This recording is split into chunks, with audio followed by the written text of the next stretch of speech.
Hello, everyone, and season's greetings wherever you are. I'm Meredith Jaffe. I'm a guest presenter at Rights for Women, and Pam has asked me to give you a few recommendations for the summer. So I'm going to start off with one I finished last, which is Collecting Our Missing Hearts. Little Fires Everywhere was such a fantastic book.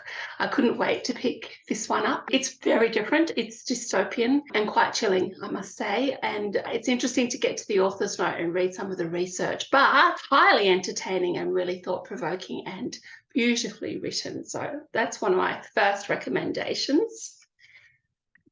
And then I went back in time because this book kept popping up. You know, when you're reading book pages and stuff and people keep going, oh, Pat Barker, oh, Silence of the Girls.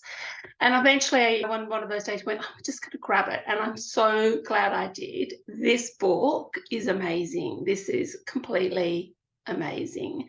I have no knowledge of ancient history, really, sad to my shame. And I found this book riveting. I really loved the way she wrote it in very accessible language. It's, you know, the story of Troy and the sacking of Troy. And this particular book tells the story of Briseis, and it's right up to the bit where, you know, the bit we all know about the Trojan horse and Helen and all of that. But so there is a book after this as well. But just this was, as you can see from the sticker, it was shortlisted for the Women's Prize for Fiction. Pat's a fantastic writer. Everything that they say about her that's wonderful is true. And I particularly like, perhaps because I'm in the same boat, that she didn't start writing till her 40s. So go Pat on that front as well.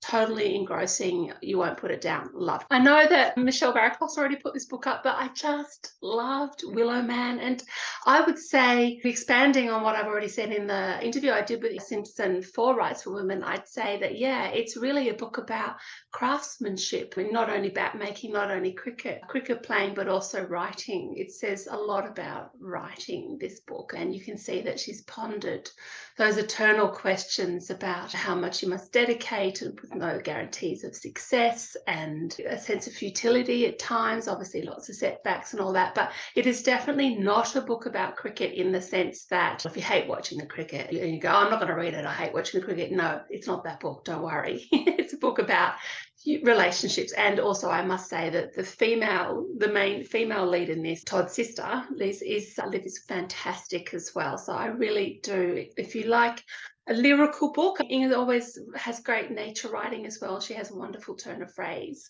and you just want a really great Australian story. This is an amazing read for summer. And last but not least, I just did my list of my top 10 books for the year, and as we all do. And whilst there are 10 amazing books, some of which you've just seen on that list, I got to say, like, the one I'm still just cannot stop thinking about.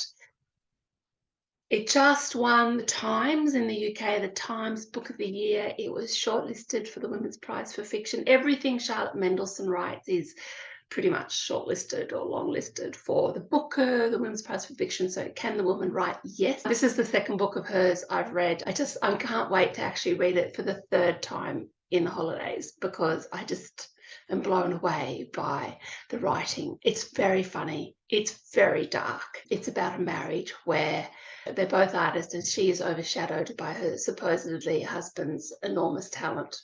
Need I say more? And I guess in a way you could say it's a coming of age story for women over 50. It's very good. I cannot recommend it highly enough. But whatever you're reading in the holidays, just the main thing is to chill out, have that long talk, a cold drink or something, eat leftovers, maybe have the cricket on or the tennis, and just get some chill time. It's been another big year for all of us. I wish you all the very best for you and your families, on behalf of me as Meredith Jaffe, on behalf of Rights for Women as well. Season's greetings. Bye for now. See you in 2023.